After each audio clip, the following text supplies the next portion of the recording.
13/10/2020. This is lecture 8 of GST, and we are on chapter 2, overview of GST. Last session में हमने discuss किया था shortcomings of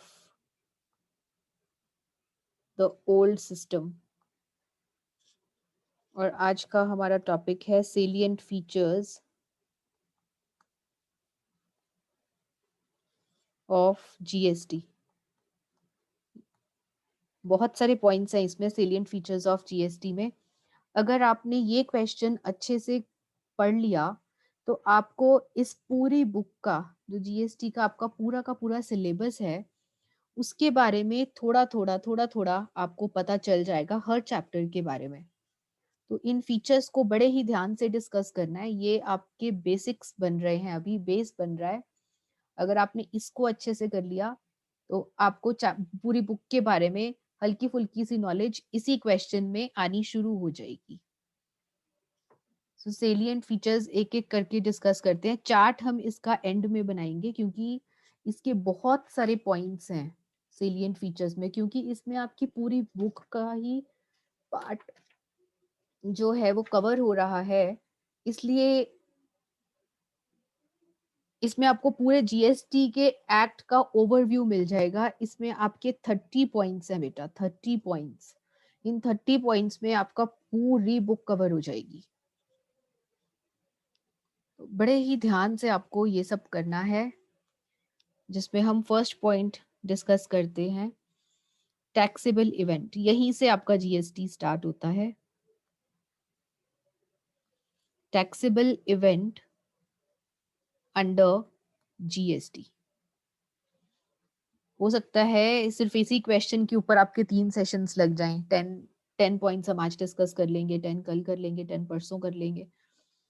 तो इसी के ऊपर आपके 3 सेशंस लग जाएंगे सेलिएंट फीचर्स पे।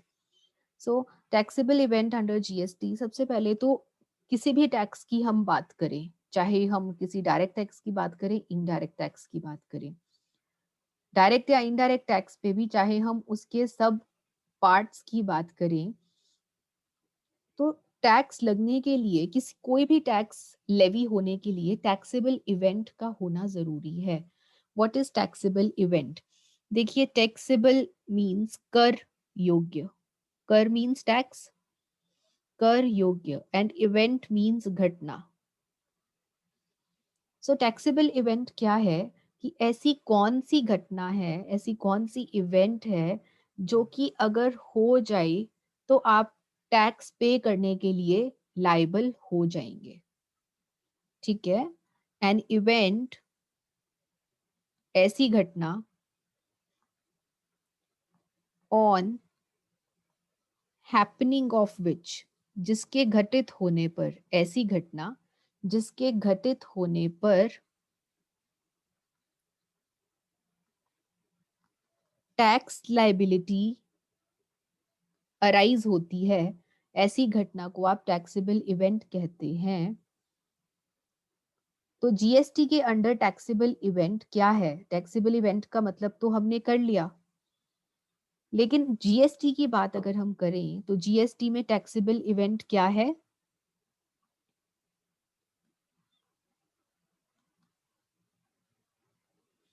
जीएसटी के अंडर टैक्सेबल इवेंट है सप्लाई। बार बार आप यही शब्द सुनेंगे यहां से, सप्लाई। सप्लाई यहां से शुरू हो जाएगा अब। ठीक है? Supply is the taxable event under GST. और supply of what? Supply of what? क्या क्या सप्लाई हो तो टैक्सेबल इवेंट मानी जाएगी? चाहे गुड्स हो, गुड्स की सप्लाई, या फिर सर्विसेज की सप्लाई, या फिर गुड्स एंड सर्विसेज दोनों की सप्लाई। ठीक है? सो अगर आपका बिजनेस ऐसा है कि आप उस बिजनेस के थ्रू गुड्स बेच रहे हैं, गुड्स सप्लाई कर रहे हैं, सर्विसेज सप्लाई कर रहे हैं, या गुड्स और सर्विसेज का बंडल सप्लाई कर रहे हैं, तो दैट मीन्स कि आप एक टैक्सेबल इवेंट कर रहे हैं। और अगर ऐसा टैक्सेबल इवेंट आप कर रहे हैं तो आपको जीएसटी के अंडर टैक्स पे करना पड़ेगा। So what is taxable event under GST? Supply is the taxable event of GST. This is the first feature. Second, अब ये जो जीएसटी है वो लागू किस पर होता है, किस पर लगता है? सप्लाई पर लगता है। जीएसटी लगता है सप्लाई पर। अगर हम ओल्ड टैक्सेस की बात करें, ओल्ड टैक्सेस किस पर लगते थे? एक्साइज ड्यूटी मैन्युफैक्चर पर लगती थी, वैट या सीएसटी गुड्स की सप्लाई, गुड्स की सेल पर लगता था, सर्विस टैक्स सर्विसेज के ऊपर लगता था। ठीक है, ओल्ड टैक्सेस में अलग अलग चीजें थी जिसके ऊपर टैक्स लगता था। लेकिन अगर हम जीएसटी की बात करें तो जीएसटी किस पर लागू होता है? जीएसटी लागू होता है सिर्फ एक चीज पर, दैट इज सप्लाई। और सप्लाई में ये सब कुछ आ जाता है जो हमने ऊपर डिस्कस किया है। सप्लाई एक बहुत ही ब्रॉड टर्म है, एक वाइड टर्म है, और सप्लाई के अंडर ये सब जो हमने ऊपर डिस्कस किया है, manufacture, sale, purchase, sale, transfer, ये सब सप्लाई के अंडर आ जाता है। सो सप्लाई में क्या आता है? Sale, exchange, transfer, licence, rental. Supply is a wider term. तो जो जीएसटी है वो सप्लाई के ऊपर एप्लीकेबल होता है, ना सिर्फ manufacturing, sale of good services के ऊपर, बल्कि सप्लाई के ऊपर एप्लीकेबल होता है। And supply is a wide term. अभी आपको मैं सिर्फ एक ब्रीफ इंट्रोडक्शन यहाँ पे फीचर्स में दे रही हूँ। इन सब के ऊपर आपको अलग अलग चैप्टर्स मिलेंगे, जैसे टैक्सेबल इवेंट का अलग चैप्टर है, सप्लाई का एक अलग चैप्टर है। तो यहाँ पर मैं इन सब चीज़ों को बहुत ज़्यादा डिस्कस नहीं कर रही, ये सब हम रिस्पेक्टिव चैप्टर्स में डिस्कस करेंगे और डिटेल में। नेक्स्ट आपका आता है नेचर ऑफ सप्लाई।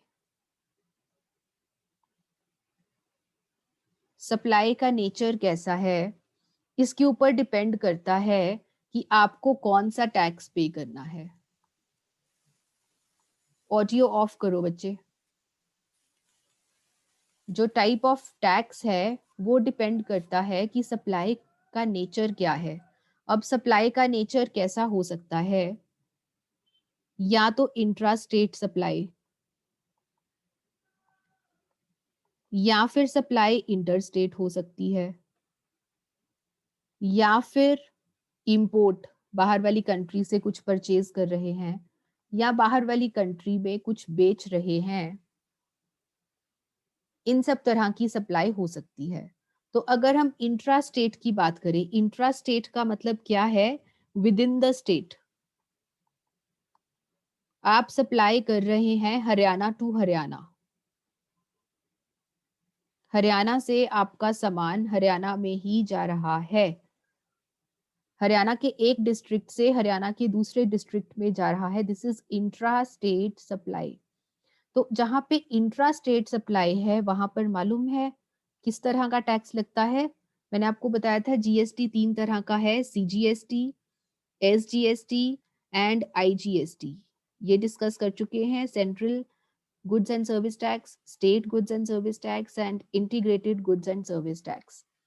तो इन तीनों में से कौन सा टैक्स लगेगा ये डिपेंड करता है कि सप्लाई का नेचर क्या है, intra state, inter state, import या फिर एक्सपोर्ट। सो अगर आप इंट्रा स्टेट सप्लाई कर रहे हैं, that is with in the state supply कर रहे हैं, तो ऐसे में आपको पे करना पड़ता है सीजीएसटी एंड एसजीएसटी। अगर आप इंटर स्टेट सप्लाई कर रहे हैं, इंटर स्टेट मतलब दूसरी स्टेट में, मान लीजिए हरियाणा से पंजाब, दो स्टेट्स के बीच में सप्लाई हो रहा है, तो ऐसे में पे करना पड़ता है आईजीएसटी। अगर आप इंपोर्ट कर रहे हैं इंडिया से अदर कंट्री में,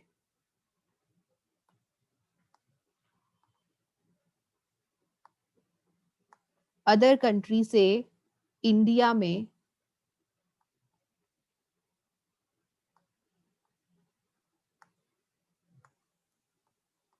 गुड्स आ रहे हैं, that is known as import. ऐसे में आपको पे करना है basic custom duty. Custom duty किस पे लगती है? एक्सपोर्ट इंपोर्ट पे। बेसिक कस्टम ड्यूटी पे करनी है एंड आईजीएसटी पे करना है। क्योंकि जब आप गुड्स बाहर वाली कंट्री से इंडिया में मंगवाते हैं तो उसको इंटर स्टेट की तरह ट्रीट किया जाता है, और इंटर स्टेट में आपको क्या एप्लीकेबल होता है? आईजीएसटी। सो अगर गुड्स अदर कंट्री से इंडिया में इंपोर्ट हो रहे हैं तो कस्टम्स ड्यूटी लगेगी, साथ ही साथ आईजीएसटी पे करना पड़ेगा। और अगर आप एक्सपोर्ट कर रहे हैं गुड्स, दैट इज इंडिया से आप सप्लाई कर रहे हैं goods to the other country, in that case no taxes payable, zero rated. क्योंकि जो गवर्नमेंट है वो एक्सपोर्ट्स को बढ़ावा देती है, क्योंकि एक्सपोर्ट से हमारी कंट्री के जो फाइनेंशियल पोजीशन है वो इम्प्रूव होती है। सो एक्सपोर्ट्स जो बेसिकली हैं वो जीरो रेटेड होते हैं। और एक्सपोर्ट्स के ऊपर जीरो रेटेड टैक्स क्यों लगता है, इसका एक और रीजन है, बाद में डिस्कस करेंगे। लेकिन अभी के लिए आपने यही देखना है कि अगर इंडिया से अदर कंट्री में आप सप्लाई कर रहे हैं तो उसके ऊपर किसी तरह का टैक्स आपको पे नहीं करना, तो यहाँ पे जो जीएसटी है वो जीरो रहेगा। सो नेचर ऑफ सप्लाई के हिसाब से आपका टाइप ऑफ टैक्स आपको पता चलेगा कि कौन सा टैक्स आपको पे करना है। GST, SGST, IGST, customs duty या फिर जीरो टैक्स पे करना है। ये डिपेंड करेगा कि आपका नेचर ऑफ सप्लाई क्या है। सबसे पहले आप क्या देखेंगे कि टैक्सेबल इवेंट क्या है। टैक्सेबल इवेंट क्या है? सप्लाई। फिर आप ये देखेंगे कि जो सप्लाई है उसका नेचर क्या है। आप सेम स्टेट में सेल कर रहे हैं, सप्लाई कर रहे हैं, दूसरी स्टेट में सप्लाई कर रहे हैं, या फिर इंडिया से बाहर से कहीं से इंपोर्ट कर रहे हैं, या इंडिया के बाहर एक्सपोर्ट कर रहे हैं। इसके ऊपर डिपेंड करता है आपका टाइप ऑफ टैक्स। इन तीन फीचर्स के बाद हमारा नेक्स्ट फीचर आता है जो कि बहुत ही इंपॉर्टेंट है। GST is based on principal of destination. Principle of destination. What is destination? Destination is end point. And what is principle? Principle is सिद्धांत. जो जीएसटी है, जीएसटी अप्लाई करने के लिए आपको ये देखना है कि जो सप्लाई है उसका एंड पॉइंट क्या है। जो सप्लाई है वो कहाँ हो रही है, लास्ट पॉइंट क्या है सप्लाई का। इसके हिसाब से अगर हम देखें तो अगर जो भी goods and services with in India supply कर रहे हो तो उसका डेस्टिनेशन क्या है? With in India destination point क्या है? अंतिम पॉइंट क्या है? Destination is India. Since destination is India, consume कहाँ पे हो रही हैं गुड्स या सर्विसेज? कंज्यूम कहाँ पे हो रहे हैं? इंडिया में कंज्यूम हो रहे हैं। Since goods and services are consumed in India, तो इसके ऊपर आपको जीएसटी पे करना पड़ेगा, जीएसटी एप्लीकेबल होगा। दूसरा पॉइंट हम डिस्कस करते हैं कि अगर गुड्स एंड सर्विसेज का सप्लाई हो रहा है आउटसाइड इंडिया, इंडिया से बाहर गुड्स एंड सर्विसेज कंज्यूम हो रहे हैं, तो ऐसे में डेस्टिनेशन क्या है? क्या डेस्टिनेशन इंडिया है? Destination is not India. Goods कहाँ कंज्यूम हो रहे हैं? गुड्स इंडिया से बाहर कंज्यूम हो रहे हैं। Since goods are consumed outside India, so यहाँ पे जीएसटी एप्लीकेबल नहीं होगा। ये बेसिक कंसेप्ट चल रहे हैं। यहाँ पे समझ लिया, आगे समझ में नहीं आएगा। तो इस वजह से अगर हम सेकंड पॉइंट की बात करें, इसी वजह से क्या होता है कि जो एक्सपोर्ट्स हैं, अगर हम एक्सपोर्ट्स की बात करें,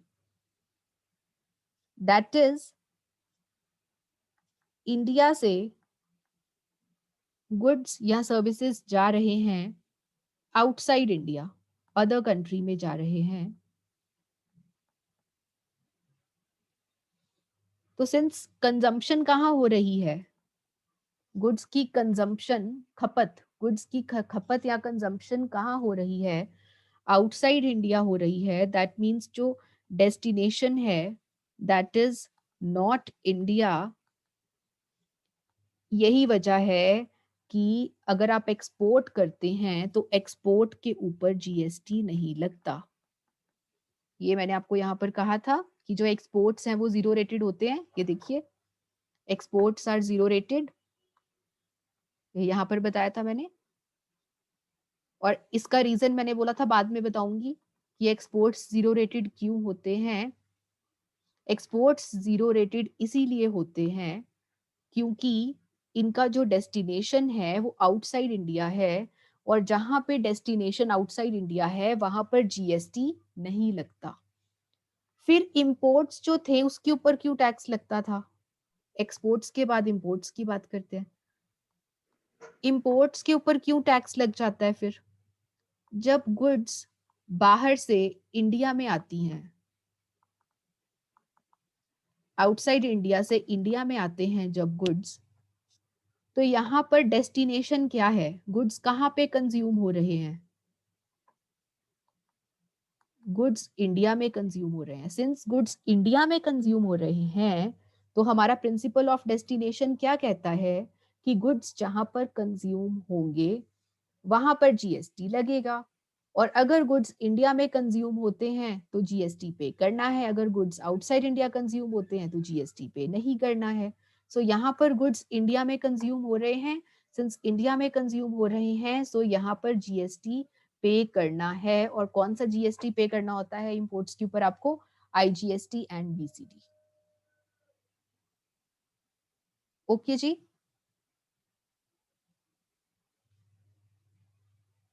सो प्रिंसिपल ऑफ डेस्टिनेशन क्या कहता है?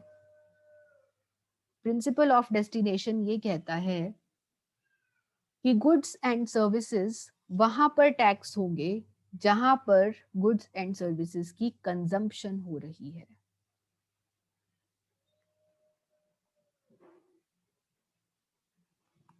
प्रिंसिपल ऑफ डेस्टिनेशन क्या कहता है? That goods and services are taxed in the country or state in which they are consumed। जहां पे ये लास्ट में कंज्यूम हुए हैं उस कंट्री में या उस स्टेट में उन गुड्स के ऊपर या सर्विसेज के ऊपर टैक्स लगेगा। इस हिसाब से अगर गुड्स इंडिया में कंज्यूम हो रहे हैं तो जीएसटी पे करना पड़ेगा, और अगर गुड्स आउटसाइड इंडिया कंज्यूम हो रहे हैं तो जीएसटी नहीं पे करना, क्योंकि डेस्टिनेशन इंडिया नहीं है।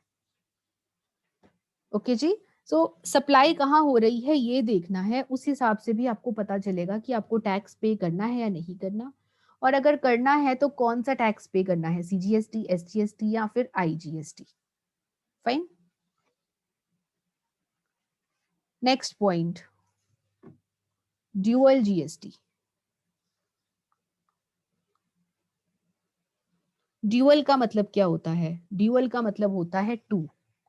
अब ड्यूअल जीएसटी मॉडल इंडिया में, ड्यूअल जीएसटी मॉडल का कंसेप्ट है और ड्यूअल जीएसटी क्यों बोला जाता है?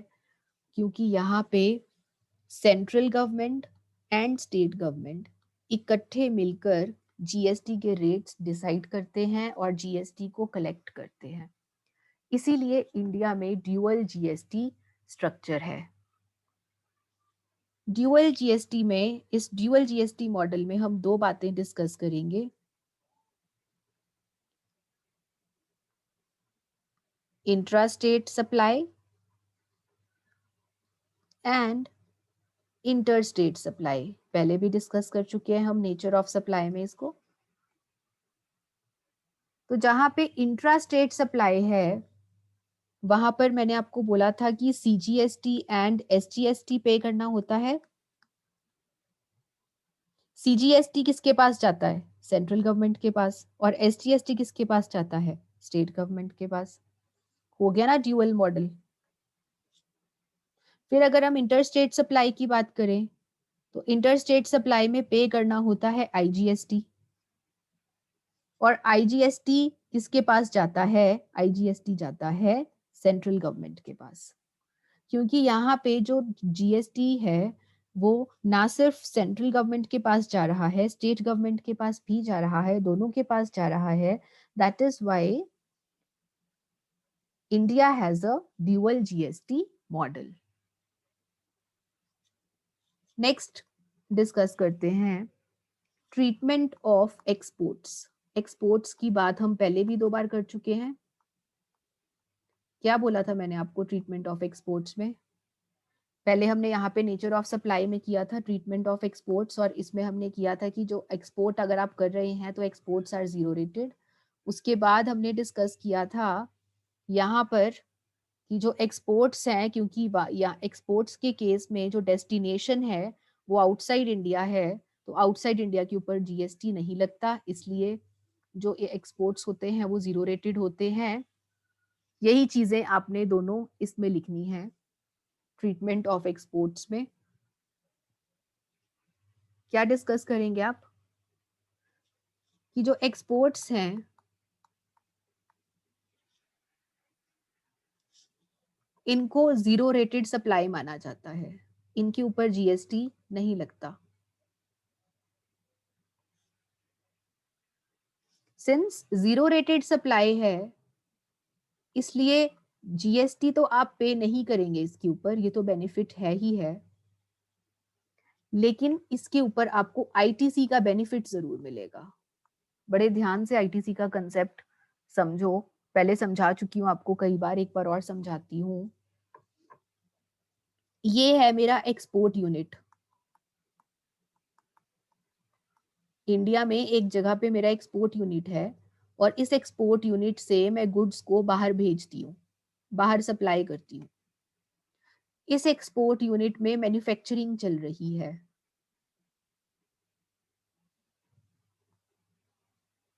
और ये गुड्स मैन्युफैक्चर करने के लिए मैंने कहीं से रॉ मटेरियल खरीदा है जिसको हम इनपुट्स कहते हैं।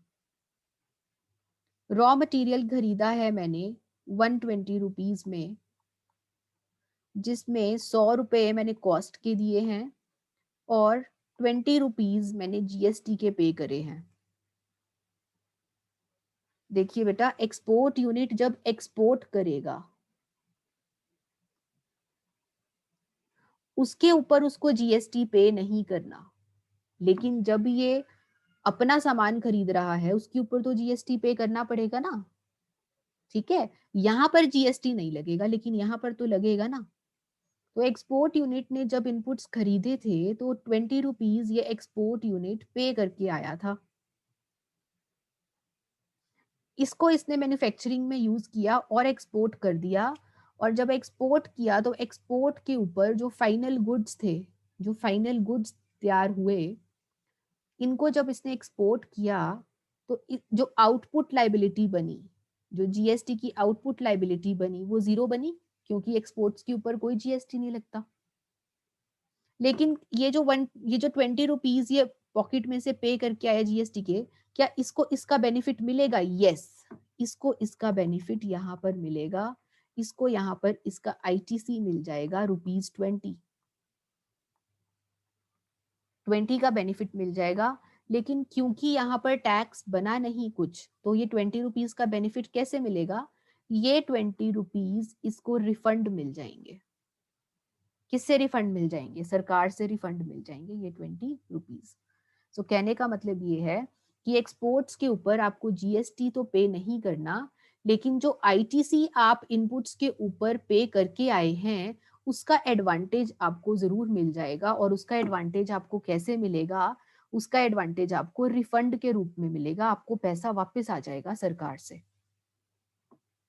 ठीक है जी, इस तरह से ट्रीटमेंट ऑफ एक्सपोर्ट है। ऐसे ही अगर हम इंपोर्ट्स की बात करें,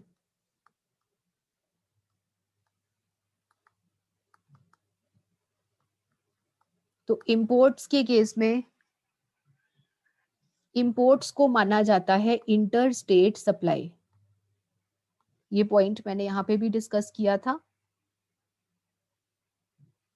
यहां पर कि जो इंपोर्ट्स हैं, ये देखिए, इनको इंटर स्टेट माना जाता है और इंटर स्टेट होने की वजह से इनके ऊपर आईजीएसटी लगता है। ये एक्सप्लेन किया था मैंने यहाँ पर। यही बात हम यहाँ पे डिस्कस करेंगे कि इंपोर्ट्स को इंटर स्टेट सप्लाई माना जाता है, इसलिए इसके ऊपर आईजीएसटी लगता है। और साथ ही साथ क्योंकि आप यहाँ पे इंपोर्ट कर रहे हैं तो कस्टम्स ड्यूटी भी लग जाएगी, that is basic custom duty, BCD. तो बीसीडी के साथ साथ आपको आईजीएसटी भी पे करना पड़ेगा यहाँ पर। 8 पॉइंट है आपका, जितने भी एग्जिस्टिंग टैक्सेस हैं वो सबस्यूम हो जाएंगे। सबस्यूम्ड वाला पॉइंट हमने पहले कई बार डिस्कस कर रखा है। जो जीएसटी है वो पुराने सभी टैक्सेस को रिप्लेस कर देगा, उनका स्थान ले लेगा, उनको सबस्यूम कर देगा। सारे टैक्सेस जीएसटी में समा जाएंगे।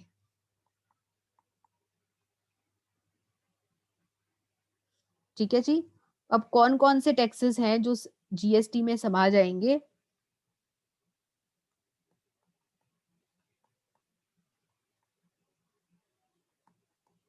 सीजीएसटी में कौन से समाएंगे और एसजीएसटी में कौन से मर्ज हो जाएंगे? सिंस सीजीएसटी इज सेंट्रल वाला जीएसटी, सो यहाँ पे जितने भी पुराने सेंट्रल गवर्नमेंट के टैक्सेस थे, जैसे कि एक्साइज, सेंट्रल एक्साइज ड्यूटी थी, या फिर सर्विस टैक्स था, या फिर एडिशनल कस्टम्स ड्यूटी, ये सब सीजीएसटी में समा जाएंगे। और जो स्टेट गवर्नमेंट के टैक्सेस थे, जैसे कि स्टेट वैट, या फिर सेंट्रल सेल्स टैक्स, या फिर परचेज टैक्स हो गया, एंटरटेनमेंट टैक्स, एंट्री टैक्स, आपको बुक में मिल जाएंगे सारे टैक्सेस। ये सारे टैक्सेस किस में मर्ज हो जाएंगे? ये एसजीएसटी में मर्ज हो जाएंगे। तो सारे के सारे जो पुराने टैक्सेस हैं उनका स्थान अब किसने ले लिया है? एक ही टैक्स ने, दैट इज जीएसटी ने। बाकी पॉइंट्स हम कल के सेशन में डिस्कस करेंगे। अभी के लिए हम सारी स्लाइड्स को रिवाइज कर लेते हैं। हम कर रहे हैं सेलिएंट फीचर्स ऑफ जीएसटी, जिसमें हमने फर्स्ट पॉइंट किया है टैक्सेबल इवेंट का। And what is taxable event? कर योग्य घटना। ऐसा कोई भी इवेंट, ऐसी कोई भी घटना जिसके घटित होने पर, जिसकी हैपनिंग पर आपकी टैक्स लाइबिलिटी अराइज होती है, is known as taxable event. And GST में what is taxable event? Supply.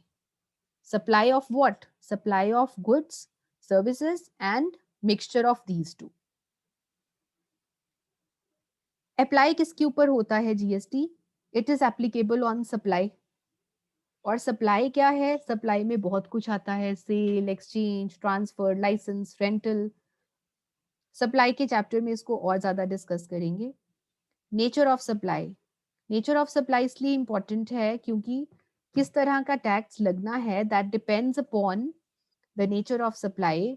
और अगर आप इंट्रा स्टेट सप्लाई कर रहे हैं हरियाणा टू हरियाणा, तो सीजीएसटी एंड एसजीएसटी लगता है। इंटर स्टेट के केस में आईजीएसटी, इंपोर्ट के केस में BCD and IGST, and exports के केस में जीरो रेटेड।